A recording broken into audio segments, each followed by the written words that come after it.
अल्लाहि व बरकातुहु। अल्हम्दुलिल्लाहि रब्बिल आलमीन वस्सलातु वस्सलामु अला रसूलिल्लाहि व आलिहि व सहबिहि अजमईन वमन तबिअहु व ताअहु बिद्दीन इला यौमिद्दीन।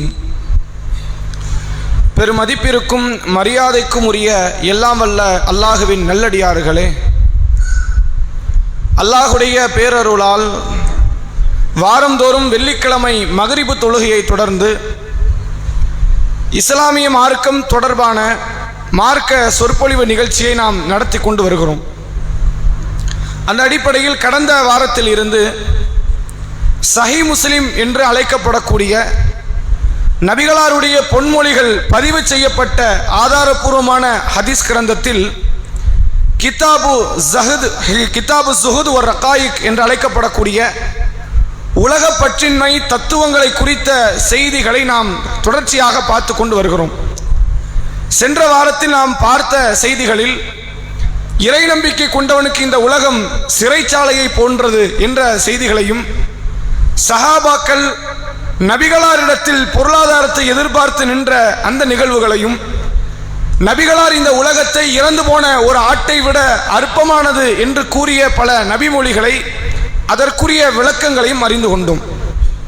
அதனுடைய தொடர்ச்சியாக சஹீஹ் முஸ்லிமினுடைய 2962வது நபிமொழி, நபிகள் நாயகம் ஸல்லல்லாஹு அலைஹி வஸல்லம் அவர்களுடைய காலத்தில் ரசூலுல்லாஹ் ஒரு முன்னறிவிப்பு ஒன்றை சொல்லுகிறார்கள். இந்த செய்தியை அறிவிக்கக்கூடியவர் அப்துல்லா இப்னு அம்ர் இப்னு ஆஸ் ரதியல்லாஹு அன் என்ற நபிகளார் காலத்தில் ஒரு இளம் பருவத்தை சார்ந்த நபி தொடர்ந்த செய்தி அறிவிக்கிறாங்க.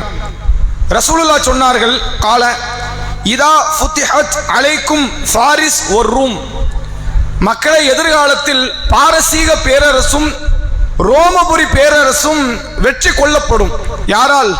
இந்த இஸ்லாமிய சாம்ராஜ்யத்தால் உலகத்தின் இரண்டு பெரும் வல்லரசுகளாக இருக்கக்கூடிய பாரசீகம், ரோமபுரி பேரரசு, இது அடித்து தோற்கடிக்கப்பட்டு வெற்றி கொள்ளப்படுகிற ஒரு காலம் வரும். அப்படி வந்தால் நீங்கள் எப்படி நடந்து கொள்வீர்கள் என்று நபிகளார் தன் தோழர்களிடத்தில் கேட்கிறாங்க. பாரசீகம்ங்கிறது இன்னைக்கு அசைக்க முடியாத, ரசூலுல்லாஹ் பேசுகிற பொழுது அசைக்க முடியாத ஒரு கட்டமைப்பு. ரோமபுரி பேரரசு என்பது அசைக்க முடியாத ஒரு பெரும் கட்டமைப்பு. அந்த கட்டமைப்பை அவ்வளவு சீக்கிரத்தில் பெற்றுக்கொள்ள முடியாது. ஆனால் எதிர்காலத்தில் அல்லாஹ் தருவாங்கிறாங்க ரசூலுல்லாஹ். கண்டிப்பாக நீங்கள் வாழுகிற காலம், உங்க பிள்ளைங்க ஜெனரேஷன், பேரப்பிள்ளை ஜெனரேஷன் கிடையாது. சஹாபாக்கள் உயிரோடு இருக்கும் காலத்திலேயே அந்த பாரசீகம் வீழும், அந்த ரோமபுரி வீழும். அந்த இரண்டு ஆட்சியையும் அல்லாஹ் உங்கள் கையில் தருவான். அப்படி தந்தால், அப்படி உங்களிடத்தில் வந்தால் நீங்கள் எப்படி நடந்து கொள்வீர்கள் என்று நபிகளார் தன் தோழர்களிடத்தில் கேட்கிறார்கள். அப்ப ரசூலுல்லாஹ் சொன்னாங்க, ரசூலுல்லாஹ்வுடைய தோழர்கள், கால அப்துர் ரஹ்மான் பின் அவுஃப், அப்துர் ரஹ்மான் பின் அவுஃப் என்று அழைக்கப்படுகிற நபிகளார் காலத்தில் சொர்க்கத்திற்கு நன்மாராயம் சொல்லப்பட்ட நபி தோழர் சொல்கிறார், அல்லாஹ்வுடைய தூதரே, நகூலு கமா அமரன் அல்லாஹ், அல்லாஹ் எங்களுக்கு என்ன கட்டளை இட்டானோ நாங்கள் அப்படி நடப்போம். எதுவும் சொல்லணும்னா நீங்க சொல்லுங்கிறாங்க. அல்லாஹ் எப்படி எங்களுக்கு சொல்லி இருக்கிறானோ அப்படித்தான் நாங்கள் நடப்போம். அந்த வெற்றி கொள்ளப்படும் போது நாங்கள் என்ன செய்ய வேண்டும் என்பதை நபிகளார் இடத்தில் கேட்கிறார்கள். அப்ப நபிகள் நாயகம் ஸல்லல்லாஹு அலைஹி வஸல்லம் அவர்கள் சொல்கிறார்கள், அவ கைர தாலிக், அது அல்லாத வேற எதையும் நீங்க செய்வீங்களா? அல்லாஹ் கட்டளை இட்டது அல்லாத வேற எதையாவது நீங்கள் செய்வீர்களா என்று சொல்லிவிட்டு நபிகளார் சொன்னார்கள், தத்தனாஃபசு, நீங்கள் ஒருவருக்கொருவர் போட்டி போட்டுக் கொள்வீர்கள். சும்ம தத்தஹாசது, நீங்கள் ஒருவருக்கொருவர் பொறாமைப்பட்டுக் கொள்வீர்கள். சும்ம தத்ததாபரூன், நீங்கள் ஒருவருக்கொருவர் பிணங்கிக் கொள்வீர்கள். இதெல்லாம் ரசூலுல்லாஹ் யாரை பார்த்து சொல்றாங்க? நம்மை பார்த்து நபிகளார் சொல்லல. பிற்காலத்தில் வரக்கூடிய முஸ்லிம்கள் இப்படி நடப்பாங்கன்னு சொல்லல. சஹாபாக்களை பார்த்து நபிகளார் சொல்கிறார்கள், தத்தனாஃபசூன், மக்களை நீங்கள் போட்டி போட்டுக் கொள்வீர்கள். ஓ தத்தஹாசதூன், நீங்கள் ஒருவருக்கொருவர் பொறாமைப்பட்டுக் கொள்வீர்கள். சும்ம தத்ததாபரூன், நீங்கள் ஒருவருக்கொருவர் பிணங்கிக் கொள்வீர்கள். சும்ம தத்தபாகது, ஒருவருக்கொருவர் நீங்கள் பெருமளவுல குரோத எண்ணத்தோடு நீங்கள் பழகுவீர்கள். அவு நஹ்னு தாலிக், அல்லது இது போன்றுதான் நீங்கள் இருப்பீர்கள். வேற வித்தியாசமான உங்கள்கிட்ட ஒண்ணு வரப்போறது கிடையாது. அல்லாஹ்வுடைய அந்த வெற்றி உங்களிடத்தில் வந்தால் நீங்கள் போட்டி போடுவீர்கள், பொறாமைப்படுவீர்கள், பிணங்கிக் கொள்வீர்கள், குரோத உள்ளத்தோடு நடப்பீர்கள். இதெல்லாம் ரசூலுல்லாஹ் யாரை பார்த்து சொல்றாங்க?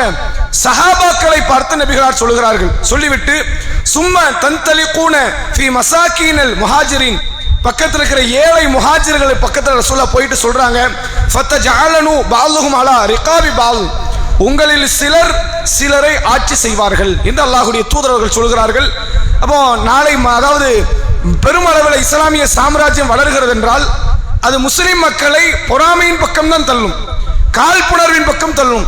உலகத்தினுடைய ஆட்சியை எதிர்பார்த்து, உலகத்தினுடைய பொருளாதாரத்தை எதிர்பார்த்து, பதவியை எதிர்பார்த்து, பேர் புகழை எதிர்பார்த்து சஹாபாக்களாகவே இருந்தாலும் சரி உங்களுக்குள்ள பெருமளவில் பிணக்கு, பெருமளவில் பாதிப்பு, பொறாமை உள்ளம் இது உங்களிடத்தில் மேலிடும் என்று நபிகள் நாயகம் ஸல்லல்லாஹு அலைஹி வஸல்லம் அவர்கள் ஒரு முன்னறிவிப்பாக செய்துவிட்டு செல்கிறார்கள்.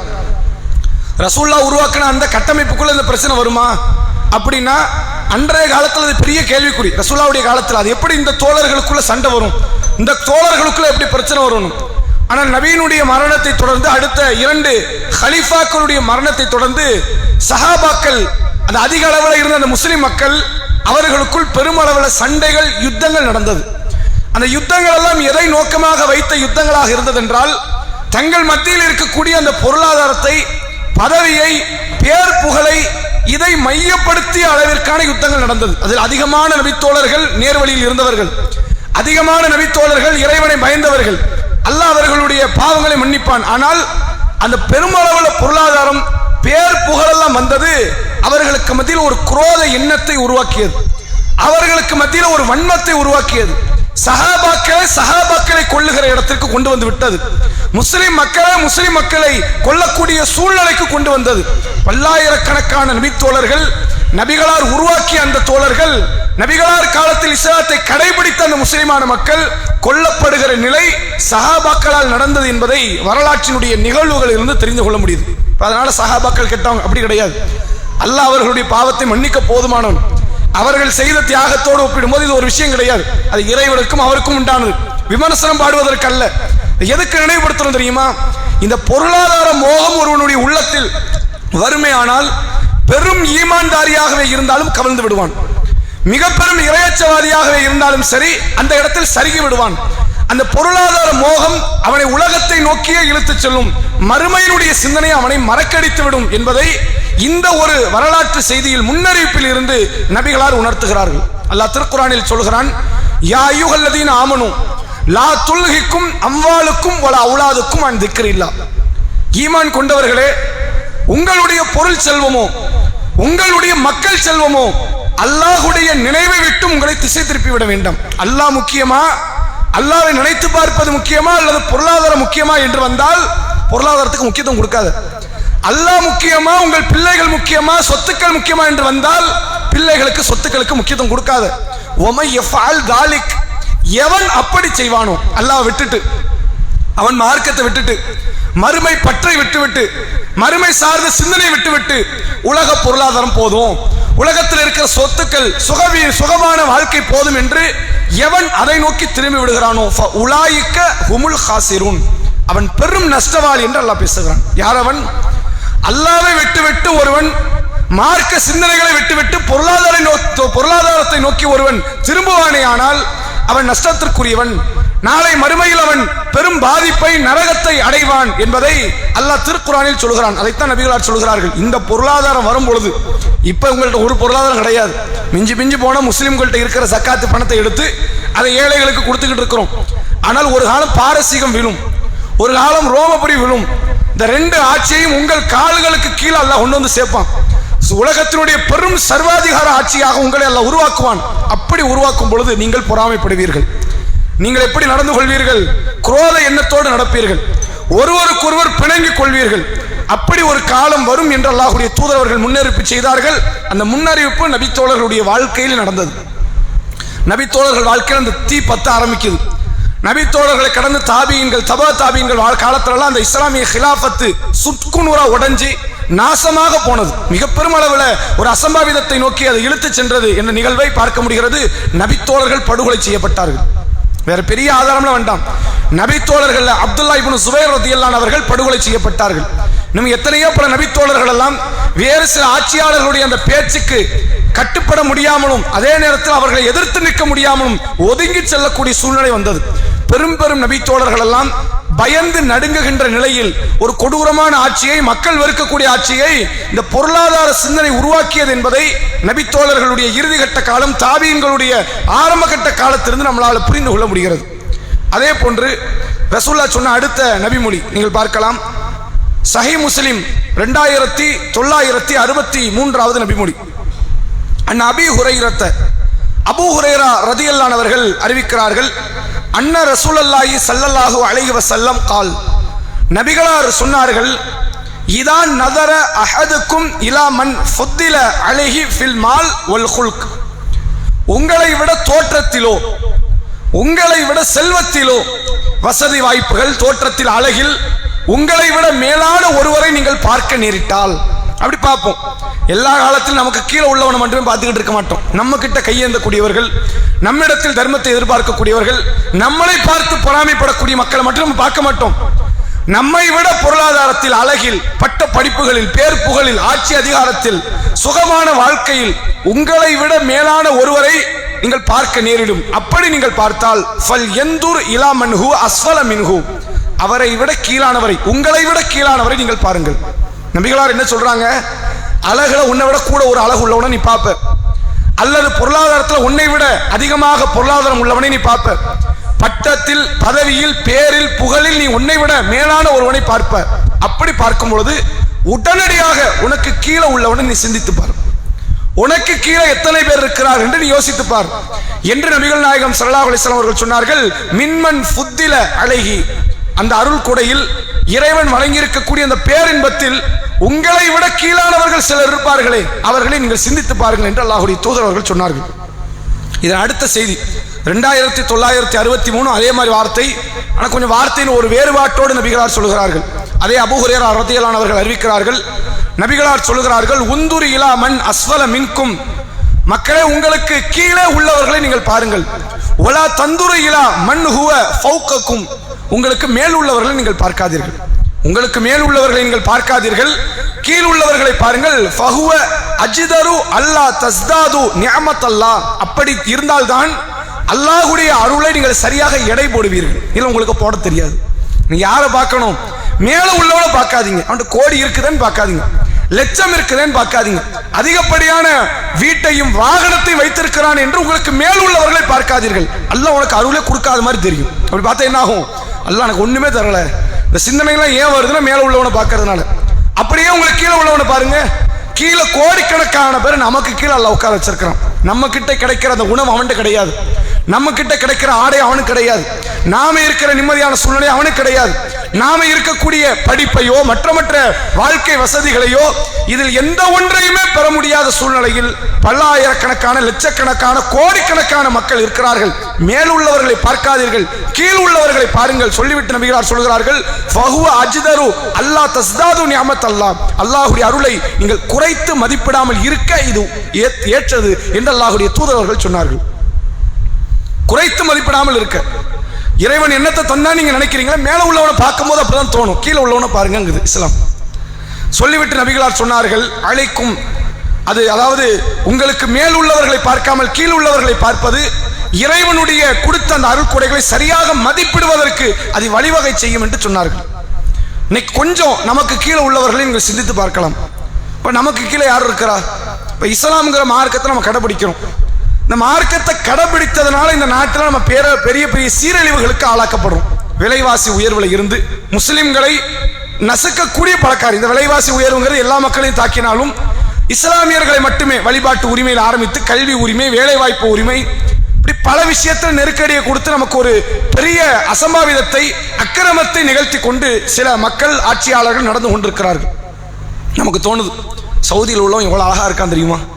சவுதியில் உள்ளவன் அவனுக்கு ஏதாவது பிரச்சனை உண்டு, அவன் அல்லாஹ் தான் வணங்குறான், ரசூலாவை தான் பின்பற்றுறான், மார்க்கத்தை கடைபிடிக்கிறான், சுதந்திரமா இருக்கிறான், அவனுக்கு அவனுடைய ஆட்சி எல்லாவற்றையும் கொடுக்கிறது, கத்தாரில் கொடுக்கிறது, குவைத்தில் கொடுக்கிறது, பஹ்ரைனில் கொடுக்கிறது.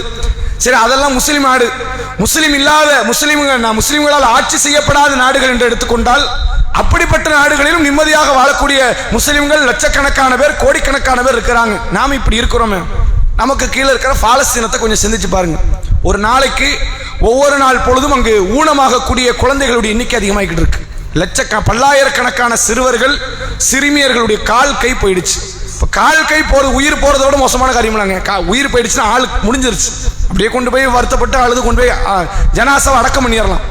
கால் இல்லை, கை இல்லை. ஒவ்வொரு நாளும் நூற்றுக்கணக்கான இளைஞர்கள், சிறுமிகள், சிறுவர்களுடைய கால் கைகள் அங்கே பறிக்கப்பட்டு ஊனமுற்றவர்களாக ஆக்கப்படுகிறார்கள் என்றால் அவனுடைய அடுத்த கட்ட லைஃபை வச்சு பாருங்க. 10 வயசு ஒருத்தர் ஊனம் போடுறான், 60 வயசு வரைக்கும் அவன் வாழ்க்கை எப்படி இருக்குன்னு வச்சு பாருங்க. அவனுடைய திருமணம், அவன் வேலை வாய்ப்பு, அவன் படிப்பு, அவனுடைய சம்பாத்தியம், அவன் வாழ்க்கை நகர்த்தி கொண்டு போறது இங்க எப்படி இருக்குதுன்னா, எனக்கு அடுத்த கட்ட உயர்வு இந்த நாட்டில் கிடைக்கலையே நமக்கு பிரச்சனை. அவனுக்கு என்ன பிரச்சனை தெரியுமா? அடுத்த நாள் வாழ்வமாங்கிறது அவனுக்கு பிரச்சனை. நாளைக்கு நான் மூச்சு விடுவேனா, நாளைக்கு எனக்கு சூரிய உதயம் இருக்குதா, சூரிய மறைவு இருக்கிறதா என்பது அவர்களுக்கு பெரும் பிரச்சனை. நமக்கு எது பெரிய பிரச்சனை? இங்க இருக்கிறத விட கொஞ்சம் இடஒதுக்கீடு கிடைச்சா நல்லா இருக்குமே, கொஞ்சம் வேலை வாய்ப்பு கிடைச்சா நல்லா இருக்குமே, நமக்கு இன்னும் கொஞ்சம் கூடுதலான பொருளாதாரம் கிடைத்தா நல்லா இருக்குமே, பிறரை, மற்றவர்களை, நமக்கு மேல் உள்ளவர்களை நான் பார்க்கிறோம். நபிகளார் சொன்னாங்க, கொஞ்சம் கீழே உள்ளவங்களை பாருங்க, எவ்வளவு பேரு எவ்வளவு பெரிய பாதிப்புல இருக்கிறாங்க தெரியுமா? இதே இந்தியாவில் நீங்கள் எடுத்துக்கொள்ளலாம். இதே இந்தியாவில் வேறு சில மாநிலங்களில், குறிப்பாக காஷ்மீர் என்று அழைக்கப்படக்கூடிய இந்த இந்தியாவினுடைய தலைப்பகுதியில் இருக்கிற அந்த மாநிலம், அந்த மாநிலத்தில் விதவைகளுக்கு என்று ஒரு சங்கம் இருக்கிறது. காஷ்மீர்ல நிலம் என்ன? விதவைகளுக்கு என்று மட்டுமே ஒரு சங்கம் இருக்கிறது. அநியாயமாக இந்திய ராணுவத்தாலோ அல்லது அங்கிருக்கக்கூடிய உயர் மக்களால், இட வலதுசாரி மக்களால் முஸ்லிம்கள் பல நேரங்களில் பல படுகொலைக்கு ஆளாக்கப்படுகிறார்கள். அப்படி கொலை செய்யப்பட்ட சந்தேகத்தின் பேரில் போலீஸ் ஸ்டேஷன், கோர்ட்டுக்குன்னு கூட்டு போய் ஆள் அங்கே கதை முடிச்சிடுறாங்க. பல்லாயிரக்கணக்கான பேர் கொல்லப்பட்டிருக்கிறாங்க.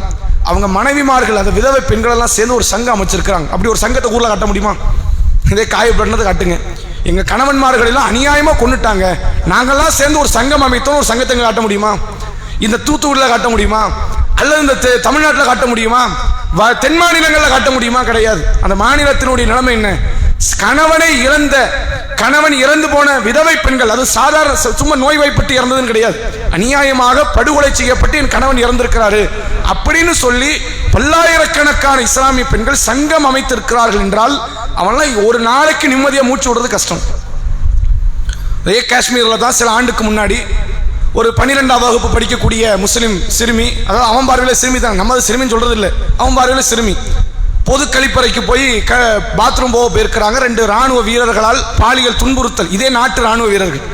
இவன் நம்மளை காப்பாற்ற அங்கே போய் நிற்கிறான், நமக்கு இடையூறாகத்தான் நிற்கிறோம். இதே நாட்டு ராணுவ வீரர்களால் அந்த பெண் பாலியல் துன்புறுத்தலுக்கு ஆளாக்கப்படுகிறது. அங்கிருந்த சக முஸ்லிம் இளைஞர்கள் 2 ராணுவ வீரனை போட்டு அடி பின்னிடுறாங்க. தான் குடும்பத்தில், தன்னுடைய சமூகத்தில் ஒரு பெண் பாதிக்கப்படும் போது எல்லாரும் என்ன ரியாக்ஷன் எடுப்பாங்களோ அதான் அவன் எடுக்கிறான். இந்த ராணுவ வீரர்கள் படை திரட்டி கொண்டு வந்து அந்த 2 பேர், அந்த சம்பந்தப்பட்ட இளைஞர்களை கொண்டுட்டு இவர்கள் அந்நிய சக்தி வேற நாட்டிலேருந்து உள்ள வந்துட்டாங்கன்னு சொல்லி கதையை முடிச்சிட்டான். இப்படி ஒவ்வொரு நாளும் அங்கே பிரச்சனை, ஒவ்வொரு நாளும் அங்கே பாதிப்பு. இதையெல்லாம் கொஞ்சம் நீங்க சிந்திச்சு பாருங்க. நமக்கு அல்லாஹ் என்ன குறை வச்சான்? எதுல அல்லாஹ் குறை கொடுத்தான்? எதுலையாவது ஒரு பாதிப்பு இருக்கிறதா? இல்லை நோயில எனக்கு ஒரு கடுமையான நோய் வந்துருச்சு, பெரிய பிரச்சனை, பெரிய பாதிப்பு. நோயினா என்னன்னு தெரியுமா?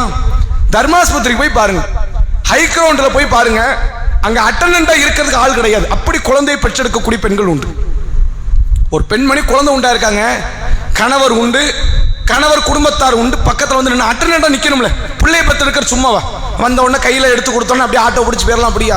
அது எவ்வளவு பெரிய மோசமான காரியம் தெரியுமா? பக்கத்துல ஒரு பெண்மணி இருந்தா கூட அங்க சாத்தியம் கிடையாது. பெரிய அளவுல அங்க ஒரு பொருளை வாங்கிட்டு கொண்டுட்டு வர்றதுக்கு, பிள்ளைக்கு பாதுகாக்கிறதுக்கு, இந்த பிள்ளையை வச்சுட்டு இவங்க பாத்ரூம் போறதுக்கு எவ்வளவு பெரிய பிரச்சனை தெரியுமா? அட்டண்டன்ட் இல்லாமல் குழந்தையை பெற்று எடுத்துக்கொண்டு செல்லக்கூடிய பெண்கள் உண்டு. என்ன குறை அல்லாஹ் வைத்தான்? நோயாளிகளாக எத்தனையோ நமக்கு நோய் தான் பெரிய நோய் நினைக்கிறோம். இதை விடலாம் தூக்கி சாப்பிடுற பெரும் பெரும் கொடிய நோய்கள்லாம் உலகத்தில் இருக்கத்தான் செய்யுது. அந்த நோயோடு சமூகத்தில் வாழக்கூடியவர்கள் இருக்கிறார்கள். நீங்க ஃபேஸ்புக்லயோ யூடியூப்லயோ டிஃபரண்ட் பர்த் அப்படின்னு சொல்லி நீங்க அடிச்சு பாருங்க. இந்த உலகத்துல சில பேர் வித்தியாசம் பிறந்திருக்கிறாங்க. எப்படிலாம் இருப்பாங்க அப்படின்னா, ஒட்டம்பு முழுக்க புண்ணுங்க, நாக்கு, வாய் எல்லா இடத்துலயும் புண்ணு, சோறு உள்ள இறங்காது, லிக்விட் ஐட்டம் தான் பிறந்ததுல இருந்து மவுத் வரைக்கும் அவன் சாப்பிட்டாகும். இப்படி நிலைமை இப்படி இருக்கும். சில பேருடைய கால்லாம் எப்படி இருக்கும் தெரியுமா? முழு ஆளுடைய உயர சைஸுக்கு கால்லாம் இருக்கும். அப்படின்னா சில குழந்தைகள் பிறந்திருக்கு, ஆனாலும் வாழ்ந்திருக்கிறாங்க. சில பேருக்கு 2 கையும் காலும் இல்லாமலே பிறந்திருக்கு. சில பேருடைய கண்ணு குருடாகி, காது செவிடாகி, எத்தனையோ பல பாதிப்புகளோடு இந்த உலகத்துல பிறந்த குழந்தைகள் இருந்து அவர்கள் வாழவும் செய்திருக்கிறார்கள். எதுல அல்லாஹ் குறை வச்சான்? நோயில வச்சானா குறைய? பொருளாதாரத்தில் வச்சானா? நிம்மதியில வச்சானா? வாழ்வாதாரத்தில் வச்சானா? இதே பெருநாள் தினம் வரும், வருட வருடம் பெருநாள் சந்திக்கிறோமா இல்லையா? பெருநாள் தினத்துல போய் கடற்கரையில் போய் பெருநாள் தொகையை முடிச்சுட்டு வரோம். ஒரு நாள், ஒரு ஆண்டு, ஒரு பெருநாள், அந்த பெருநாள் தினத்தில் நீங்க கையேந்தி இன்னொரு ஆள்கிட்ட நீங்க காசு வாங்கினீங்கன்னு ஒரு வருஷத்தை சொல்லுங்க பார்ப்போம்.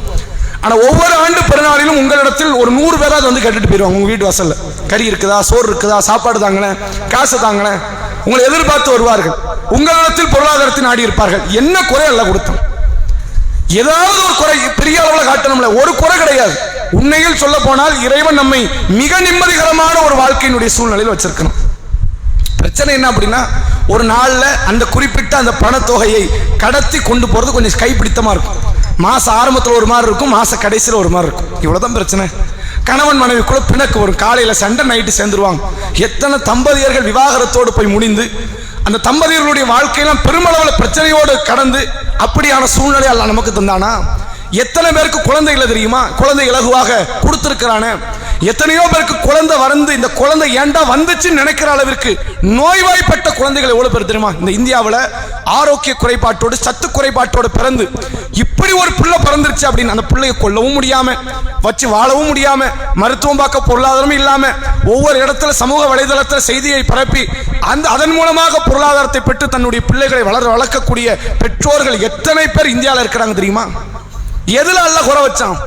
அதைத்தான் அல்லாஹ்வுடைய தூதர்கள் சொன்னார்கள். இதை பட்டியல்பட்ட ஒரு நாள் முழுக்க பேசலாம். உங்களுக்கு மேல் உள்ளவர்களை நீங்கள் பார்த்தால் கீழ் உள்ளவர்களை பாருங்கள். நபிகளார் மற்ற செய்தியில் சொல்கிறார்கள், மேல் உள்ளவர்களை பார்க்கவே பார்க்காதீங்கிறாங்க. மேல் உள்ளவர்களை பார்க்காதீர்கள், உங்களுக்கு கீழ் உள்ளவர்களை பாருங்கள். அல்லாஹ்வுடைய அருளை தக்க நிலையில், மிக சரியான நிலையில் நீங்கள் மதிப்பிடுவதற்கு அது மட்டும்தான் வழிவகை செய்யும் என்றார்கள். அப்படிப்பட்ட ஒரு கண்ணியமான நிலையில தான் அல்லாஹ் நம்மை வாழ வைத்திருக்கிறான் என்று நபிகள் நாயகம் ஸல்லல்லாஹு அலைஹி வஸல்லம் அவர்கள் இந்த செய்தியிலே நமக்கு சொல்லித் தருகிறார்கள். அடுத்த செய்தி பாருங்க, சஹீஹ் முஸ்லிமினுடைய 2964வது நபிமொழி. நபிகளார் ஒரு வரலாற்று செய்தியில சொல்றாங்க, முந்தைய காலத்தில் நடந்த ஒரு சம்பவம் அப்படின்ற சொல்ல பட்டியல் போடுறாங்க. இந்த செய்தியை அபூ ஹுரைரா ரலியல்லாஹு அன்ஹு அவர்கள் அறிவிக்கிறார்கள். நபிகளார் சொல்லுகிறார்கள், இன்ன சலாசத்தன் ஃபி பனி இஸ்ராயில், பனி இஸ்ரவேல் சமுதாயம். பனி இஸ்ரவேல்ங்கிறது ஒரு சமுதாயம் கிடையாது, அவங்க கடந்து பல சமுதாயமா வந்தவங்க. அதாவது யாக்கூப் அலைஹிஸ்ஸலாம் காலத்தில் இருந்து உருவான அந்த பனி இஸ்ரவேல், அதுக்கப்புறம் ஐயூப் அலைஹிஸ்ஸலாம், யூசுப் அலைஹிஸ்ஸலாம், யூனுஸ் அலைஹிஸ்ஸலாம், மூசா அலைஹிஸ்ஸலாம், ஹாரூன் அலைஹிஸ்ஸலாம், தாவூது, சுலைமான், ஜக்கரியா, யஹ்யா என்று அவர்களுடைய கூட்டம் வந்து பல நூற்றாண்டு காலம் பழமை பெற்ற கூட்டம். அப்ப அந்த பல நூற்றாண்டுகள் பழமை பெற்றதில் ஏதோ ஒரு காலத்தில் ஒரு 3 மனிதர்கள், பனி இஸ்ரவேல் சமுதாயத்தில் ஒரு 3 மனிதர்கள் இருந்தார்கள். அப்ரஸ வ அக்ரஹ வ அமா, ஒருவர் வெண்குஷ்ட நோயாளி, ஒருவர் வழுக்கை தலை உடையவர், ஒருவர் குருடர். அல்லாஹ்வுடைய தூதர்கள் சொன்னார்கள், ஃபராதல்லாஹு ஐ யப்தலியஹு, அல்லாஹ் அவர்களை சோதிக்க நாடினான். அந்த 3 பேரையும் நல்லா தெரிந்து கொள்ளுங்கள். இறைவன் சோதனைக்குரிய எந்த விதத்தில் வேண்டுமானாலும் ஒரு மனிதனை சோதிக்கலாங்கிறதுக்கு இது ஒரு ஆதாரம். நமக்கு சோதனை எப்படி வரும் நம்ம நினைச்சுக்கிட்டு இருக்கிறோம். ஒரு நோயை கொடுப்பான், கொடுத்த பிள்ளையை எடுப்பான், அல்லது பிள்ளையே கொடுக்காம இருப்பான், கணவரை நமக்குரிய பொருத்தத்துக்குரிய கணவரை தராம இருக்கலாம், அல்லது நமக்குரிய பொருத்தத்துக்குரிய மனைவியை தராம இருக்கலாம், அல்லது பொருளாதார இழப்பீட்டை தரலாம். இதுதான் நமக்கான சோதனை நினைக்கிறோம். இஸ்லாம் சொல்லுகிறது, ஒரு காரியத்தில் கஷ்டத்தை தருவது மட்டுமல்ல சோதனை, இன்பத்தை தருவது கூட சோதனை. ஒரு மனிதனுக்கு அல்லாஹ் இன்பத்திற்குரிய வாசலை திறந்து விடுறானே, நாம என்ன நினைக்கிறோம்? என்ன மாதிரியான, அதாவது காரூனை பார்த்து அந்த சமூக முஸ்லிம்கள் சொன்னார்களாம், துல் ஃபத்லின், அதாவது ஹல்லின் ஃபதுல், அழகிய ஒரு பேரளவு கொண்டவனாக இருக்கிறான், ஒரு பெரிய அருளை பெற்றவனாக இருக்கிறான் என்று காரூனை பார்த்து அந்த சமூக மக்கள் சொன்னார்களாம். அந்த மாதிரிதான் நிறைய பொருளாதாரம் இருந்தால் அவனை பார்த்து அவனுக்கு கிடைச்ச வாய்ப்பை பாரு, நமக்கெல்லாம் அப்படியா கிடைச்சிருக்குது என்று நினைக்கிற இடத்துல இருக்கிறோம். ரசூலுல்லாஹ் சொல்றாங்க, அதிகமான அருளை கொடுத்து சோதிக்கப்பட்ட நபர்கள் இந்த 3 பேர். அல்லாஹ் ஒரு வானவரை அனுப்புகிறான். அந்த வானவர் என்ன செய்கிறார் என்றால், ஃபபாஸ இலைஹி மலக்கன் ஃபஅத்தல் அப்ரஸ, வெண்குஷ்ட நோயாளி இடத்தில் செல்கிறார்கள். இந்த உலகத்தில் பெரிய நோய், அருவருக்கத்தக்க நோய் என்று போட்டால் அதில் வெண்குஷ்ட நோய் ஒரு முக்கியமான இடத்துல இருக்கும். அது வந்து லேசான ஒரு காரியம் கிடையாது, அப்படி பரவும், பக்கத்தில் யாரும் நெருங்க மாட்டாங்க. நம்ம சாப்பிட்ற தட்டில் அவங்க சாப்பிட மாட்டாங்க, குடும்பத்தில் உள்ளவங்க தான். கணவருக்கு வந்திருக்கும் மனைவி சாப்பிட மாட்டாங்க, மனைவிக்கு வந்து கணவன் சாப்பிட மாட்டாங்க, வீட்டில் ஏற்ற மாட்டாங்க. ஒரு நேரம் அந்த நோய் பரவிருச்சு அப்படின்னா வீட்டை விட்டு வெளியே அனுப்பிடுவாங்க. வெண்குஷ்ட நோய்ங்கிறது ஒரு மோசமான நோய்கள்ல அது ஒன்று. அந்த நோயாளி இடத்தில் வானவர் வருகிறார். வந்து என்ன கேட்கிறார்? ஐயு ஷையின் அஹப்பு இலைக்க, நோயாளியே உனக்கு விருப்பத்துக்குரிய ஒரு காரியம் என்ன, எது உனக்கு ரொம்ப பிடிக்கும் அப்படின்னு கேட்கிறாங்க. அப்ப அவர் சொல்லுகிறார், லவுனுன் ஹசன், அழகிய தோல் எனக்கு ரொம்ப பிடிக்கும். ஜல்துன் ஹசன், அழகிய உடல் அமைப்பு, அந்த பேரழகு அது எனக்கு ரொம்ப பிடிக்கும். அப்படின்னு சொன்ன உடனே ஓ எதுஹபு அன்னி அல்லது கதிரணி நாஸ், மக்களை எல்லாம் என்னை பார்க்கும் பொழுது அதை ஒரு அழகோடு இருக்கிறத நான் ரொம்ப விரும்புகிறேன், இதான் எனக்கு ரொம்ப பிடிச்ச காரியங்கிறாங்க. அந்த வானவர் அந்த வெண்குஷ்ட நோயாளியை தடவி விடுகிறார். வெண்குஷ்ட நோயாளியை அந்த வானவர் தடவி விடுகிறார். தடவி விட்டதுனால என்ன ஆகிறது என்றால் அவருடைய நோயை அல்லாஹ் ரப்புல் ஆலமீன் நீக்குகிறான். அப்ப கொஞ்ச நேரத்தில் அந்த வானவர் அந்த மனிதரிடத்தில் கேட்கிறார், ஐயுல் மாலி அஹப்பு இலைக்க, மனிதனே உனக்கு ரொம்ப பிடித்த செல்வம் எது, ரொம்ப பிடிச்சது, ஒரு தங்கம் வெள்ளி அல்லது வேற ஏதாவது உயிரினங்கள், அப்படி உனக்கு என்ன செல்வம் பிடிக்கும்? இவர் கொஞ்சம் புத்திசாலி, அவர் கரெக்டா என்ன கேட்கிறார் அப்படின்னா அவர் சொல்லுகிறார் பாருங்கள், அல் இபுல், எனக்கு ஒட்டகம்னா பிடிக்கும் அப்படிங்கிறார். என்ன காரணம்? ஏன் தங்கத்தை அவர் குறிப்பிடல, தங்கம் குட்டி போடாது, தங்கம் என்ன பண்ணாது, குட்டி போடாது. 1 கிலோன்னு கொடுத்தா 1 கிலோ தான், சாகிற வரைக்கும் அது 1 கிலோ, காலியாக போய்கிட்டே இருக்கும். ஒட்டகம் குட்டி போடும். உயிரினத்தை தான் அந்த காலத்தில் விரும்பினாங்க. அதனால தான் அல்லாஹ் வந்து அண்ணாம்ங்கிறத ஒரு மனிதன் விரும்பக்கூடிய காரியத்தை ஒன்றாக சேர்க்கிறான். அல்லாஹ் ரப்புல் ஆலமீன் சொல்றான், சுய்யின லின்னாஸி ஹுப்பு ஷஹவாத்தி, மனிதனுடைய விருப்பத்திற்குரிய சில காரியங்களை அல்லாஹ் கவர்ச்சி ஆக்கி இருக்கிறான். பெண்களை ஆக்கியிருக்கிறான், ஆண் பிள்ளைகளை ஆக்கியிருக்கிறான், தங்க வெள்ளி ஆக்கியிருக்கிறான். தொடர்ச்சியாக அல்லாஹ் பட்டியல் போடுறான். ஒல்லான் ஆம், கால்நடைகளும் மனிதனுக்கு விருப்பத்துக்குரிய ஒரு காரியம், சாதாரண ஒன்று கிடையாது. தங்கம் வளராது, வெள்ளி வளராது, வைரம் வளராது. ஆடு மாடு பண்ணையை தூக்கி வைங்க, அது வளரும். இன்னைக்கு 1 கோடிக்கும் உங்களுக்கு அதுல இருந்து லாபம் கிடைக்குது அப்படின்னா அதுல தொடர்ச்சியாக நீங்கள் உழைப்பு போட்டால் அல்லாஹ் அதுல பரக்கத் செய்தால் 1 கோடி 100 கோடி ஆகும், 100 கோடி 1000 கோடி ஆகும். அவர் கேட்கிறார், எனக்கு ஒரு ஒட்டகம் இருந்தால் எனக்கு விருப்பத்துக்குரிய செல்வம். அந்த மாணவர் என்ன செய்யறாரு, ஒரு கருவுற்ற ஒரு ஒட்டகத்தை கொண்டு வந்து கொடுக்கிறார். ஒரு பெண் ஒட்டகம் கருவுற்று இருக்கிறது.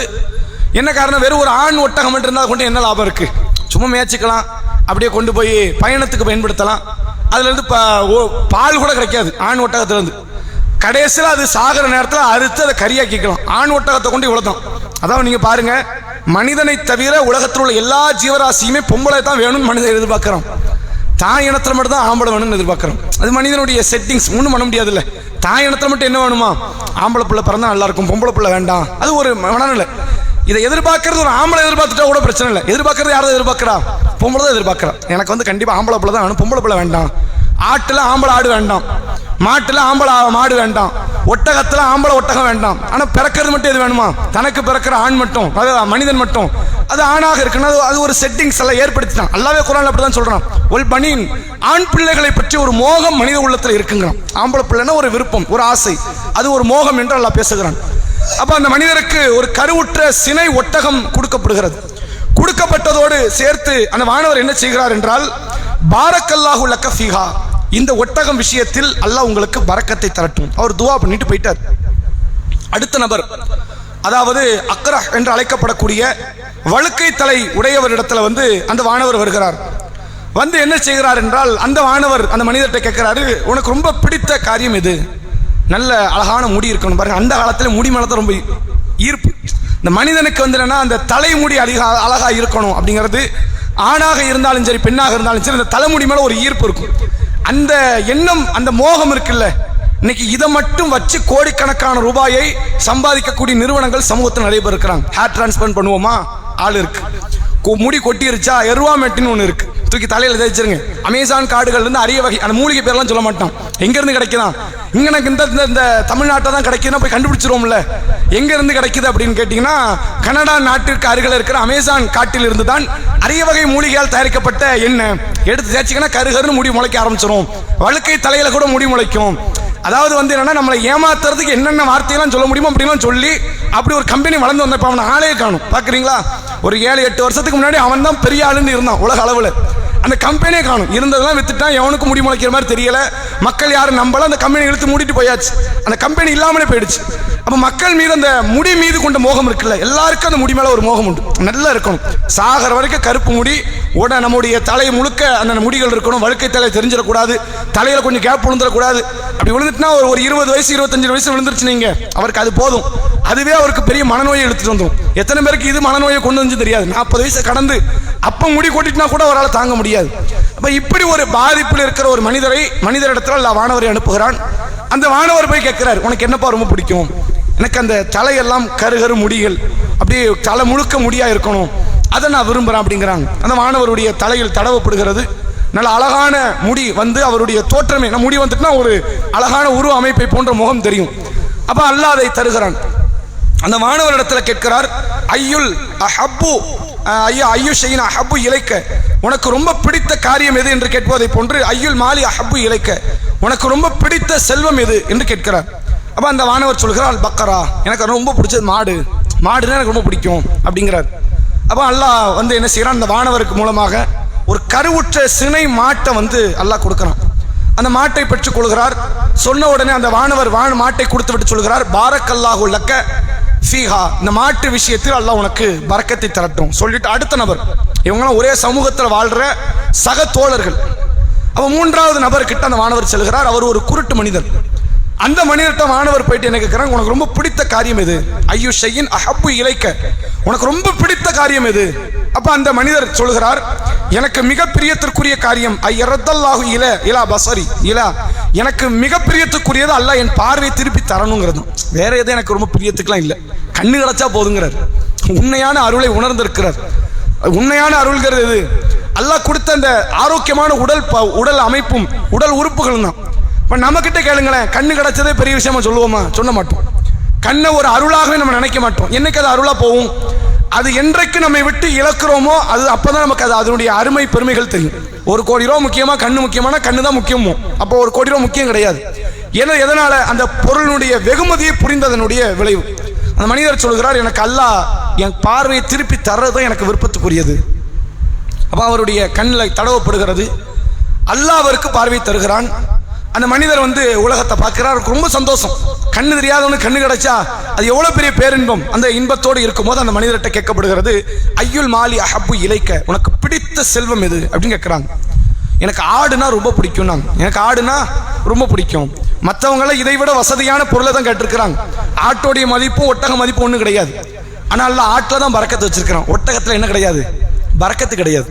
ஒட்டகம் ஒரு ஒட்டகத்தை விற்றா 1.5 லட்ச ரூபா கிடைக்குங்க. ஒட்டகங்கிறது அவ்வளோ பெரிய மதிப்பு உள்ளது. ஒட்டகத்துக்கு நீங்கள் ரொம்ப தண்ணிலாம் வைக்க வேண்டியது கிடையாது.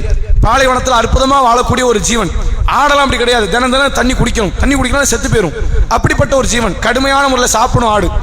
ஆனால் யதார்த்த பார்வையில் பாருங்க, ஆட்டில் பறக்கத்தே கிடையாது. யதார்த்த பார்வையில் மறைமுக அருளை பறக்கத்தை அல்லாஹ் அந்த ஆட்டில் தான் வைத்திருக்கிறான் என்று மார்க்கம் சொல்கிறது. அப்போ அவர் ஆட்டை கேட்கிறார்.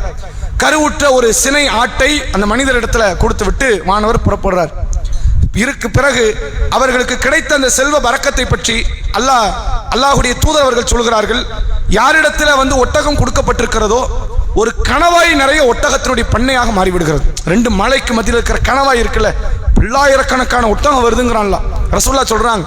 இப்ப கணவாய் நிரம்ப ஒட்டகம் ஒருவருக்கும், கணவாய் நிரம்ப மாடுகள் ஒருவருக்கும், கணவாய் நிரம்ப ஆடுகள் இன்னொருவருக்கும் என்று அல்லாஹ் அவருடைய செல்வத்தை அதிகமான பரக்கத்தை அள்ளி கொடுக்கிறான். கொடுத்ததுக்கு அப்புறம் மீண்டும் அதே வானவர், முதல்ல வரும்போது அவர் மனித தோற்றத்தை வந்தார், வானவரை வரல. அதே வானவர் மீண்டும் அதே மனித தோற்றத்தில் அந்த வெண்குஷ்ட நோயாளியை வந்து சந்திக்கிறார். சந்தித்து என்ன கேட்கிறார் என்றால், அந்த மனிதரை பார்த்து கேட்கிறார், ரஜுலுன் மிஸ்கின், நான் ஒரு ஏழை மனிதன், ஒரு வழிபோக்கன அந்த இடத்துக்கு வந்தேன். வந்த இடத்துல கது இன்கதாத் பில் ஹிபால் ஃபி சஃபரி, என்னுடைய பயணத்தினுடைய அந்த காரியங்கள் எல்லாம் முறிந்து விட்டது. நான் மறுபடியும் ஊருக்கு போய் சேர முடியாத ஒரு சூழ்நிலை நான் இருக்கிறேன். இந்த இடத்துல ஃபலா பலா லில் யௌம் இல்லா பில்லாஹி சும்ம பிக்க, இந்த நேரத்தில் அல்லாஹ்வையும் பிறகு உங்களையும் தவிர எனக்கு எந்த போக்கிடமும் கிடையாது. என்ன நிலை? அல்லாஹ் எனக்கு உதவி செய்வான், அவன் தான் உதவி செய்யக்கூடியவன். அல்லாஹ்வுக்கு பிறகு உங்களை தவிர இங்க உதவி செய்யக்கூடிய ஆள் யாரும் கிடையாது. பயணத்துக்கு ஒரே ஒரு ஒட்டகம் தாங்களேங்கிறாங்க. எப்படி கேட்கிறாரு? ஒரு ஒட்டகத்தை தாங்கப்பா, அப்படி தந்தீங்கன்னா அந்த ஒட்டகத்தை நான் பயன்படுத்தி கொண்டு பிறகு நான் வரும்போது கூட உங்களுக்கு நான் அதை திருப்பி தந்து விடலாம் அப்படிங்கிறார். அந்த மனிதர் என்ன சொல்றாருன்னா, இல்ல தர முடியாது, எனக்கு நிறைய தேவை இருக்கு, கடமை இருக்குங்கிறார். நம்ம என்ன வார்த்தை பயன்படுத்துவோமோ அதான் பல 1000 வருஷத்துக்கு முன்னாடி அந்த மனிதர் பயன்படுத்தி இருக்கிறார். ஒரு சதக்காவாக ஒரு ஏழைக்கு கொடுக்கறதுக்கு ஒரு பல லட்சங்களை வச்சிருப்போம். திருமணத்திற்கு செலவழிக்க மனசு வரும்ல. பக்கத்தில் இருக்கிற ஒரு பையன், நம்ம சொந்தக்கார பையன், அவன் படிக்கிறதுக்கு செலவழிக்க மனசு வராது. சொந்த பந்தத்தில் ஒருத்தருடைய மருத்துவ தேவைக்கு செலவழிக்க மனசு வராது. ஆனா எதுக்கு செலவழிப்போம்? வீணாக விரயமாக அந்த பொருளாதாரத்தை திருமணத்திற்கு நம்ம செலவழிப்போம். அப்ப செலவழிக்கும் போது அந்த சதக்காவை பற்றி நம்மகிட்ட கேட்கப்பட்ட நம்ம என்ன சொல்லுவோம்? எனக்கு நிறைய கடமை இருக்கு, நிறைய வேலை இருக்கு, அதெல்லாம் தர முடியாது. அதே வார்த்தை அவர் சொல்றார், எனக்கு நிறைய கடமை இருக்கு, என்னால் பெற்றுக்கொள்ள முடியாது. ஃபர்ஸ்ட் ரெக்வெஸ்டா கேட்ட அந்த மனிதர் வானவர் அடுத்து எப்படி கேட்கிறாங்கன்னா, அதிகாரத்தோட கேட்கிறாங்க. ஒன்னு எனக்கு நல்லா தெரியும், நீ இதற்கு முன்பு இதே ஊர்ல வெண்குஷ்ட நோயாளியாக சுற்றி திரிந்த ஏழை மனிதன் தானங்கிறாங்க. நீ யாரு? உடம்பெல்லாம் புண்ணு வந்து சீல் சலம் பிடிச்சி தோலெல்லாம் அருவருப்பா இருந்து மக்கள் எல்லாம் உன் பக்கத்தில் நெருங்க முடியாது என்ற இடத்துல இருந்த ஒரு கேவலமான நோய்க்கு பாதிக்கப்பட்ட ஒரு ஏழை மனிதன் தானே நீ. எனக்கு ஒண்ணு நல்ல ஞாபகம் இருக்கு, அல்லாஹ் தானே உனக்கு இந்த தோற்றத்தை தந்தான், இந்த பொருளாதாரத்தை தந்தான், ஒரு ஒட்டகம் தரக்கூடாதான்னு கேட்கிறார். ஃபர்ஸ்ட் ரெக்வெஸ்ட கேட்டார். பலகீனத்தை முன் உள்ளதெல்லாம் ஞாபகப்படுத்தல, இப்ப ஞாபகப்படுத்தி கேட்கிறார். ஞாபகப்படுத்தணும் இவருக்கு சுருன்னு ஏறுது. என்னடா இப்படி ஒரு மனுஷன் இந்த வார்த்தையை சொல்லிட்டானே இந்த வார்த்தை அப்படின்ட்டு அவர் என்ன சொல்றாரு, இந்த தோலை பரம்பரை பரம்பரையாக நான் பெற்றுக்கொண்டு வருகிறேன். இந்த திடீர்னு வந்ததெல்லாம் கிடையாது. எப்படி வந்துச்சு? அப்பம்பாட்டம் முப்பாட்டம் வழியில டிஎன்ஏ வழியில வந்தது. இது எனக்கு என் குடும்பம் கொடுத்த சொத்து. இது இந்த தோல், அழகான தோல், அழகான உருவமைப்பு அல்லாஹ் எனக்கு தரல. அதே போன்று இந்த பொருளாதாரத்தையும் பரம்பரை பரம்பரையாக நான் பெற்றுக்கொண்டேனே தவிர யாரும் வந்து எனக்கு நான் கொடுக்கல அப்படின்னு அந்த மனிதர் சொல்லுகிறார். அப்படி சொன்ன உடனே அந்த வானவர் அந்த மனிதரை பார்த்து சொல்லுகிறார், நீ சொன்ன வார்த்தை ஒருவேளை உண்மையாக இருக்குமானால், அலம் தக்குன் அபரச யக்ருல் நாஸ் ஃபகீருன் ஃபஅத்தல்லாஹு, அல்லாஹ் உனக்கு இந்த செல்வத்தை எல்லாம் கொடுத்தான் அப்படின்னு சொல்லும் பொழுது அந்த மனிதர் இதை நான் பரம்பரை பரம்பரையாக பெற்றுக்கொண்டேன் என்று சொல்கிறார். அப்போ அந்த வானவர் சொல்கிறார், நீ ஒருவேளை பொய்யனாக இருந்தால், இன் கானத் காதிபன், நீ பொய்யனாக இருந்தால் ஃபஸயரக்கல்லாஹு இலா மா குன்த, உன்னுடைய பழைய நிலைக்கு அல்லாஹ் உன்னை திருப்பி விடட்டும். நீ பொய் சொல்பவனாக இருந்தால் நீ பழைய நிலைக்கு போ, நீ உன்னே தான் சொன்னா உன்னே அல்லாஹ்க்க போறான் அப்படிங்கிற ஒரு பிரார்த்தனையை செய்துவிட்டு புறப்படுகிறார். மீண்டும் வெண்குஷ்ட நோயாளியாக மாறி எல்லா சொத்து பத்துகளையும் இழந்து பொருளாதாரத்தில் ஜீரோக்கு வந்து கடைசியாக மீண்டும் ஏழை மனிதராக வந்து நிற்கிறார். இறைவனை பொறுத்தவரை நன்றாக ஒன்று தெரிந்து கொள்ளுங்கள், சதக்கா கொடுத்ததால் அழியுங்கிறதே கிடையாது. அந்த பாடத்தையும் அல்ல இந்த செய்தியில் சொல்லித்தரோம். சதக்கா கொடுத்த அழியுங்கிறது நம்ம மனநிலை இல்லை, அதை எல்லாம் மறுக்கிறான். நீ சதக்கா கொடுக்கலன்னு தான் அழியுங்கிறான்ல. உனக்கு ஏன் அழியுது பொருளாதாரம்? உன் பின்புலத்தில் சொத்துக்கள் பறிக்கப்படுது, அதை சம்பந்தமே இல்லாம ஹாஸ்பிட்டல் கையில கொண்டு போய் கொடுத்துக்கிட்டு இருக்கிற, எவங்கிட்டையாவது ஏமாந்துகிட்டு இருக்கிற, உன் பொருளாதாரம் இழக்குது. சதக்கா கொடுக்காததுனால தான் உன் பொருளாதாரம் அழிகிறது என்பதை அல்லாஹ் இந்த செய்தியின் வாயிலாக நமக்கு உணர்த்துகிறான். நபிகளார் தொடர்ச்சியாக சொல்கிறார்கள். அந்த வானவர் அடுத்த நபர் பழைய அந்த வழுக்கை தலையில இருந்த இப்ப அழகான தோற்றத்தில் இருக்கிற நபர்கிட்ட போறாரு. போய் கேட்கிறாங்க, நான் ஒரு பயணத்துல வந்தேன், என்னுடைய பயணங்கள் முறிந்து விட்டது, மீண்டும் ஊரு போய் சேரணும், ஏதாவது ஒரு வாழ்வாதாரம் தேவை, ஒரு மாட்டை கொடுத்தீங்கன்னா அப்படி போற வழியில அப்படி மேய்த்து கொண்டு பாலை கறந்து குடிச்சுக்கிட்டு என் ஊடு போய் சேர்ந்துருவேன், பின்னாடி நான் வரும்போது அந்த மாட்டை உங்களுக்கு திருப்பி நான் ஒப்படைக்கிறேன் என்று வாக்குறுதி அளிக்கிறார். அந்த மனிதர் சொல்றாரு, இல்ல எனக்கு நிறைய கடமை இருக்கு, என்னால எதையும் தரதா இல்ல. இப்போ மாணவர் அடுத்த பேச்ச ஆரம்பிக்கிறாங்க, உங்களை எனக்கு ஞாபகம் இருக்குது, இதே ஊர்ல அந்த வழுக்கத்தலையோட தெரிஞ்ச ஆளு தானே, ஏழை மனிதரா இருந்தீங்களே, வாழ்வாதாரத்துக்கு வழி இல்லாமல் சாப்பாட்டிற்கு வழி இல்லாமல் வாழ்ந்த ஒரு ஏழை மனிதர் தானே நீங்க, வழுக்கை தலையோடு இருந்தீங்களே, உங்களை எனக்கு ஞாபகம் இருக்குது அப்படிங்கிறாங்க. அப்ப அந்த மனிதர் சொல்கிறார், இல்ல இந்த அழகான தலைமுடியை என் குடும்பத்தின் பாரம்பரியத்தை நான் பெற்றது, இந்த செல்வம் எல்லாம் என் குடும்பம் எனக்கு கொடுத்து விட்டு சென்றது, அல்லாஹ் எனக்கு தரலைங்கிறத அந்த வார்த்தையில அவர் பயன்படுத்துகிறார். அப்போ அந்த வானவர் சொல்கிறார், இன்கானத் கதிபன், நீ பொய்யனாக இருந்தால் அல்லாஹ் உன்னை பழைய நிலைக்கு திருப்பட்டு, உண்மையாளனா இருந்தா அப்படியே வாழ்ந்துட்டு போ, நீ பொய்யனாக இருப்பாயானால் அல்லாஹ் உன்னை பழைய நிலைக்கு திருப்பட்டும் என்று சொல்லிவிட்டு புறப்படுகிறார். மீண்டும் அவருடைய அழகிய தோற்றம் குறைந்து நாசமாக போய் அவருடைய பொருளாதாரம் எல்லாம் அழிந்து பழைய நிலைக்கு அல்லாஹ் அவரை தள்ளிவிடுகிறான். ஏழ்மை மனிதராக அவர் மாறிவிடுகிறார். மூன்றாவது நபர் குருடராக இருந்தவர்கிட்ட போறாங்க. போய் அதே வானவர் அந்த மனிதராக வந்த அந்த வானவர் போய் கேட்கிறார் அந்த மனிதர் இடத்துல, அப்போ நான் வந்து ஒரு ஏழ்மையான மனிதனாக இருக்கிறேன், ஒபன சபீலு இன்காத்தாத் பீல் ஹைபால் ஃபி சஃபரி, என்னுடைய பயணத்தினுடைய எல்லா காரியத்தையும் நான் முறிந்து விட்டது, தொடர்பு வந்து விட்டது, ஃபலா பலாவுன் லீல் யௌம் இல்லா பில்லாஹி சும்மா பிக்க, அல்லாஹ்வை தவிர்த்து இன்னும் அதற்கு பிறகு உங்களை தவிர்த்து இங்கு உதவி செய்யக்கூடிய வேறு நாதி எனக்கு கிடையாது, ஏதாவது பார்த்து உதவி செய்யுங்கள் என்று கேட்கிறார். அப்ப அந்த குருட்டு மனிதராக இருந்தவர் அவர் சொல்றாரு, இந்த கணவாய் முழுக்க இருக்கக்கூடிய ஆடுகள் எல்லாம் அல்லாஹ் எனக்கு கொடுத்த சொத்து. யார் கொடுத்தது? நேத்தைக்கு வரைக்கும் நான் எந்த நிலையில இருந்தோம் தெரியுமா, கண்ணு தெரியாதுங்க, ஒரு பொருளை எடுக்க கொள்ள உதவி செய்ய ஆளு கிடையாது, நாதி கிடையாது, ஒரு வாழ்வாதாரத்துக்கு வழி கிடையாது. இப்ப கணவாய் முழுக்க ஆடுகள் இருக்கிறத யாரு தந்தா? என்ன படைச்சவன் தந்தான். முதல்ல இதை ஒத்துக்கிற மனநில வரணும். இதுதான் இன்றைக்கு முஸ்லிம் சமூகத்துல செல்வந்தர்கள்ட்ட இருக்கிற, செல்வந்தன் மட்டும் இல்ல, வேற வேற அருளை எல்லாம் கொடுப்பான். சிலருக்கு கல்வியை கொடுத்திருப்பான், சிலருக்கு உடல் ஆரோக்கியத்தை கொடுத்திருப்பான், சிலருக்கு வந்து என்னன்னா நோயற்ற ஒரு வாழ்வை தந்திருப்பான். அப்படி ஒவ்வொருத்தருக்கும் ஒண்ணு. அது கிடைச்ச ஒருத்தர் வந்து என்னன்னா அதை ஒரு பெருமிதத்தோட பேசுறது, படிப்பெல்லாம் நான் எவ்வளவு கஷ்டப்பட்டு பாடுபட்டு, உண்மையில கஷ்டப்பட்டீங்க, அல்லாஹ் கொடுத்தா பிறகு நான் கஷ்டப்பட்டேன்னு சொல்லுங்க. எந்த ஒரு காரியத்திலும் முதல்ல அல்லாஹ்வை முன்னிறுத்துங்கள். ஒரு காரியத்தில் உங்களுக்கு கிடைத்த அருளுக்கு முதல் சொந்தக்காரன் யாரு தான்? அல்லாஹ் தான். அதுக்கப்புறம் நீங்க முயற்சி பண்ணி உங்க முயற்சி என்ன குறை சொல்ல போதா, குறை தட்ட போறா, அப்படி மார்க்கம் சொல்லி தரல. அல்லாஹ் தான்ப்பா கொடுத்தான், அவன் கொடுக்கறானே இது வந்திருக்காது. அதற்கு பிறகு என்னுடைய முயற்சி என்னுடைய உழைப்பு, என்னுடைய கஷ்டம் எல்லாம் இதில் அடங்கி இருக்குது அப்படின்னு பேசுங்க, தப்பு கிடையாது. அப்ப அந்த மனிதர் சொல்லுகிறார், இந்த சொத்தெல்லாம் தந்தது அல்லாஹ் தான் அப்படிங்கிறார். சொல்லிட்டு அவர் என்ன சொல்றாருன்னா, நீங்கள் விரும்பிய ஆடுகளை எடுத்துக்கொள்ளுங்கள். ஒரு ஆடுன்னு கேட்டீங்க, 100 ஆடு எடு, 1000 ஆடு எடு, எவ்வளவு வேணுமோ எடுத்துக்க. உங்களுக்கு மிச்சம் வைக்கணும்னு விருப்பம் இருந்தா வச்சுட்டு போங்க, பிரச்சனை இல்லை. நேற்றுக்கு ஜீரோல இருந்த என்ன அல்லங்க கொண்டு வந்தோம்ல, இன்னைக்கு ஜீரோ ஆனாலும் நாளைக்கு நான் வேற இடத்துக்கு அல்ல கொண்டு போவோம். அது அவனால முடியும், கண்டிப்பா அவன் தருவான். நீங்கள் எத்தனை ஆடுகள் வேண்டுமானாலும் எடுத்துக்கொள்ளுங்கள், திருப்பி எனக்கு தர வேண்டிய அவசியம் இல்லை என்று அந்த மனிதர் சொல்லுகிறார். இந்த உலகத்தை எந்த தரத்துல பார்க்கணுங்கிறதுக்கு இந்த மனிதர் நமக்கு ஒரு பெரும் முன் உதாரணம். ஜீரோல இருப்போம், அல்லாஹ் ஒரு உயரத்தை கொண்டு வந்து வைப்போம். நேற்று வரைக்கும் நமக்கு ஒரு காலத்தை நீங்கள் சிந்தித்து பாருங்கள், நல்ல உணவு கிடைத்திருக்காது, நல்ல உடை கிடைத்திருக்காது, போவதற்கு வாகனம் கிடைச்சிருக்காது, நல்ல வேலை கிடைச்சிருக்காது, நல்ல வீட்டில் வசித்திருக்க மாட்டோம். அல்லாஹ் அதுக்கு அப்படியே தலைகீழ மாற்றி ஒரு 20 வருஷம் 30 வருஷத்துல ஒரு வசதியான வீடு, வீட்டுக்குள்ள ஏசி, காரு, பைக்கு, நல்ல ஒரு சொந்தமான வீடு, நமக்கு ஒரு வேலை வாய்ப்பு, பொருளாதாரம், எந்த விதமான கஷ்டம் கிடையாது. ஒரு நேரத்துலலாம் மட்டன் பக்கத்தில் போய் பார்க்கவே முடியாது, சிக்கனையும் மட்டனையும் மாமிசத்தையும் பார்க்க முடியாது. இல்லை, அப்படியெல்லாம் காலங்கள் கடக்கத்தானே செஞ்சது. ரமலான் காலத்தில் நோம்பு கஞ்சியை எதிர்பார்த்து கொண்டு ஒவ்வொரு சமூகத்தில் எல்லா மக்களுமே எதிர்பார்த்து தான் நின்னோம்.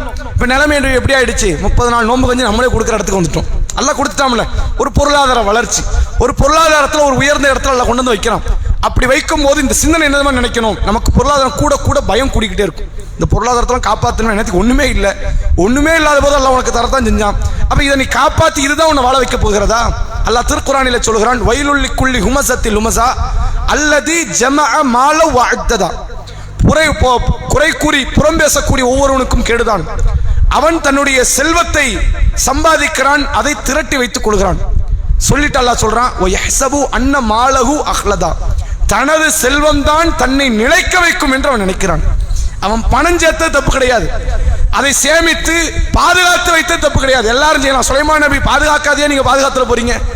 சுலைமான் நபிட்ட இருக்கிற இல்லாத செல்வமும் உங்களுக்கு வந்துட போது. உலகத்தின் பெரும் வல்லரசு என்றால் அன்றைக்கு காலத்துக்கு முன்பில் இருந்தும் சரி, சுலைமான் நபிக்கு பின்பு வரையும் சரி, இப்படி ஒரு பேர், புகழ், பணம், பட்ட படிப்பு எந்த ஒன்றும் எந்த நபிக்கு கூட அல்லாஹ் கொடுத்தது கிடையாது, எந்த நபருக்கும் அல்லாஹ் தந்தது கிடையாது. அவ்வளவு பணத்தையே உங்களுக்கு அல்லாஹ் தரப்போறான், கிடைச்சிருச்சு கிடையாது. இப்ப எவ்வளவு பொருளாதாரம் இருந்தாலும் சரி, இஸ்லாமிய மார்க்கம் சொல்லித்தரக்கூடிய அந்த அடிப்படை சிந்தனை தெரியுமா, அந்த பொருளாதாரம் எல்லாம் அல்லாஹ் நமக்கு தந்தது. அல்லாஹ் யாருக்கு தந்தது? நமக்கு தந்தது. இதை அல்லாஹ் நாளைக்கு ஜீரோ ஆக்குறான் அப்படின்னா நாளை மறுநாள் நம்மளை எந்திரிச்சு உட்கார வைப்பான். என்றைக்கெல்லாம் அழுகிறோமோ அதை தொடர்ந்து ஒரு சிரிப்பை அல்லாஹ் தருவான். என்றைக்கெல்லாம் சிரிக்கிறோமோ அதை தொடர்ந்து ஒரு அழுகையை தருவான். திருக்குர்ஆன் சொல்கிறது, இன்ன மஅல் உஸ்ரி யுஸ்ரா. சிரமத்திற்கு பிறகு ஒரு லேஸ் இருக்கிறது. உங்களுக்கு ஒரு வருத்தத்துக்குரிய சூழ்நிலை எல்லாம் தரானா, நல்லா எழுதி வச்சுக்கோங்க, கொஞ்ச நாள்ல அல்லாஹ் உங்களை சிரிக்க வைக்கிற நேரம் வருதுன்னு அர்த்தம். இதை இஸ்லாம் சொல்லுகிறது. அப்ப இந்த பொருளாதாரம் தான் எங்களை நிலைக்க வைக்குதுங்கிற நம்பிக்கை இருக்குது.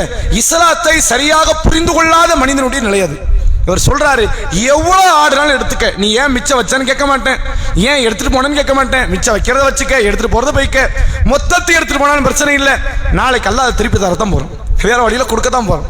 இதை அந்த மனிதர் சொல்கிறார். அப்படி சொன்ன உடனே அந்த வானவர் என்ன சொல்கிறார் என்றால், அந்த மனிதரை பார்த்து பேசுகிறார், அம்சக்க மாலிக், உங்களுடைய செல்வத்தை நீங்களே வைத்துக் கொள்ளுங்கள், நான் இதை பெறதுக்கு வரல, இது அல்லாவின் புறத்திலிருந்து நடத்தப்பட்ட ஒரு சோதனை, ஒரு பரீட்சை. அந்த பரீட்சையில் உங்களுடைய 2 தோழர்கள் தோற்றுவிட்டார்கள், அவர்கள் அல்லாஹ்வுடைய சினத்திற்கு, கோபத்திற்கு ஆளாகி விட்டார்கள். நீங்கள் அல்லாஹ்வுடைய திருப்திக்குரிய காரிய மனிதராக மாறிவிட்டீர்கள். எவ்வளவு அழகான வாய்ப்பு பாருங்க. இந்த மனிதருடைய கண் பார்வையை அல்லாஹ் கொடுத்தான், வாழ்வாதாரத்தை கொடுத்தான், கொடுத்தது இல்லாமல் இறைவனுடைய திருப்தியும் கிடைச்சிருச்சு. அந்த மனிதர்கிட்ட இருந்து என்ன ஒன்னே ஒண்ணுதான், அல்லாஹ் கிட்ட அந்த நன்றி விசுவாசத்தோடு எதுனாலும் போட்டுங்க, நாளைக்கு எந்திரிச்சு நம்மள அல்லாஹ் உட்கார வச்சிருவான், இந்த நம்பிக்கை இருந்துச்சு. நேத்துக்கு நம்ம அப்படித்தானே இருந்தோம், இன்னைக்கு வந்த உடனே அது எப்படி இந்த பணம் தான் நம்மளை காப்பாத்துங்கிற சிந்தனை எப்படி தப்பான ஒரு சிந்தனை இல்லையா? இதை அல்லாஹ்வுடைய தூதர் அவர்கள் இந்த செய்தியின் வாயிலாக நமக்கு ஒரு பெரும் பாடத்தை நடத்தி தருகிறார்கள். இந்த மனநிலை பண்பாட்டுக்குள்ள வாங்க. முழுமையாக சதக்கா செய்தி இஸ்லாம் எங்கேயா சொல்லியிருக்காங்க, உங்கள்கிட்ட 1 கோடி ரூபா இருக்கு, இல்லை 1 கோடி சதக்கா பண்ணு அப்படியே சொல்லுது, அப்படி கிடையாது. 2.5% ஜக்காத் அதுக்கு கொடுங்க, 40க்கு 1 ரூபா ஜக்காத் கொடுத்துருங்க. ஆனால் உங்க இடத்துல இருக்கிற பணம் உங்களை நிலைக்க வைக்கல, அந்த சிந்தனையில் வாழுங்க. நான் வச்சிருக்கிற பணம், என்னுடைய வீடு வாசல், என்னுடைய காரு பங்களா, இது என்ன வாழ வைக்கல, என் கல்வி என்ன வாழ வைக்கல, என் வேலை வாய்ப்பு என்ன வாழ வைக்கல, என் பதவி மோகம் என்னை வாழ வைக்கல. எது வாழ வைக்குது? அல்லாஹ் என்ன வாழ வைக்கிறான். நாளைக்கு இதெல்லாம் எடுத்துட்டு என்ன நெருக்கதியா நடுத்தரில் நிறுத்துவான். ஒரு நாள் திடீர்னு பார்த்தா இதை விட கூடுதலான பணத்தை கொடுத்துட்டு அடுத்த நாளே என்னை உயர்ந்த இடத்தில் உட்கார வைப்பான். அவன் கையில தான் அதிகாரம் இருக்கிறது, ஆட்சி இருக்கிறது, தவிர என் கையில ஒண்ணுமே இல்லை என்ற அந்த மனநிலையோடு சிந்தனையில் வாழ்வோமே ஆனால் அதுதான் உண்மையான உலகப்பற்று, உலகப்பற்றற்ற நிலையில வாழ்வது. இஸ்லாம் உலக பற்றற்று வாழுங்க பற்றற்று வாழுங்கன்னு சொல்லுது. பணத்தை வச்சுக்க, கொடுக்க வேண்டிய இடத்துல கொடுத்துக்க, இழந்தா கவலைப்படாது.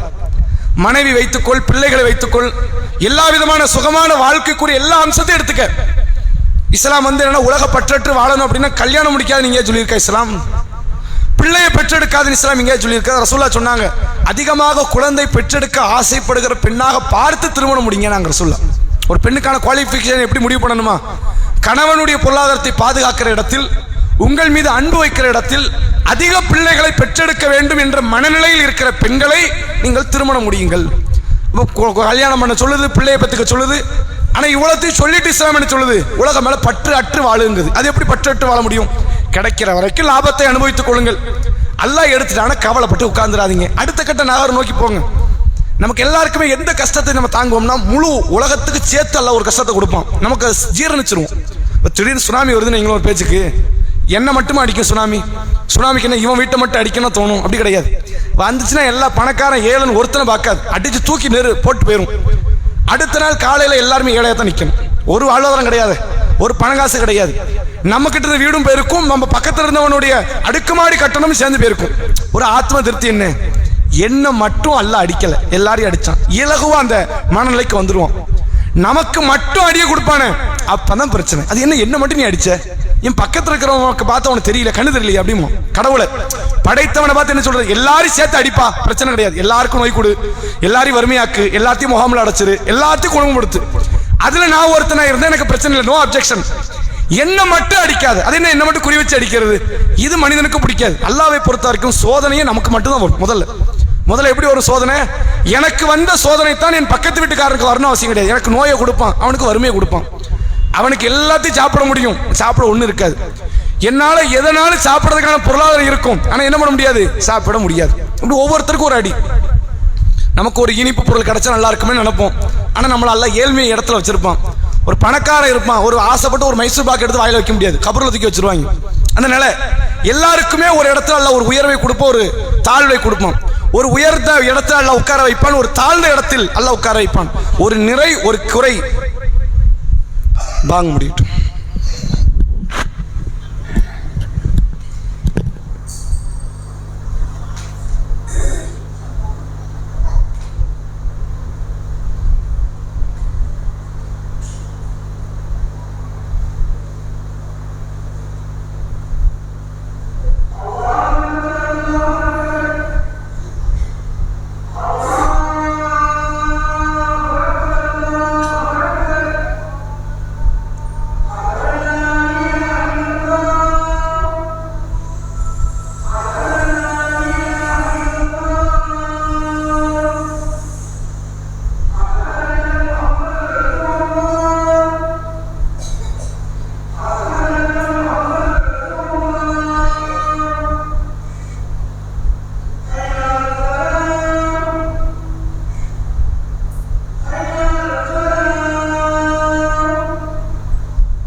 இறைவன் இந்த உலக வாழ்க்கையை அமைத்திருப்பதே ஒருவருக்கு கிடைத்த அந்த பாக்கியம் மற்றொருவருக்கு கிடைக்க வேண்டிய அவசியம் கிடையாது.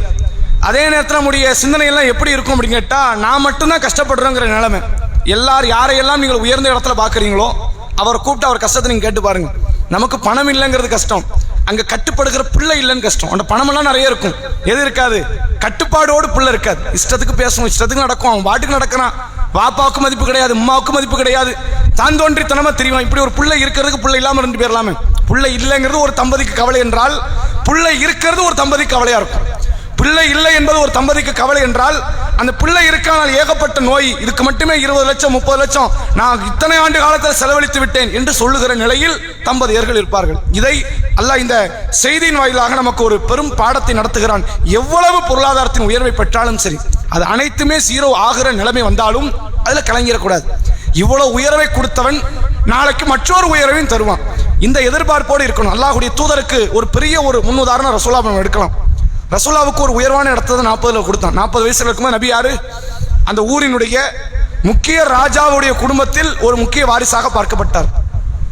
அப்துல் முத்தலிப்புக்கு மொத்தம் 10 பிள்ளைங்க, ஆண் வாரிசுகள் மட்டுமே. அந்த 10ல் ஒருத்தர் தான் அப்துல்லா. அந்த அப்துல்லாவுக்கு பிறந்த ஒரே பிள்ளை யாரு? முஹம்மது ஸல்லல்லாஹு அலைஹி வஸல்லம்.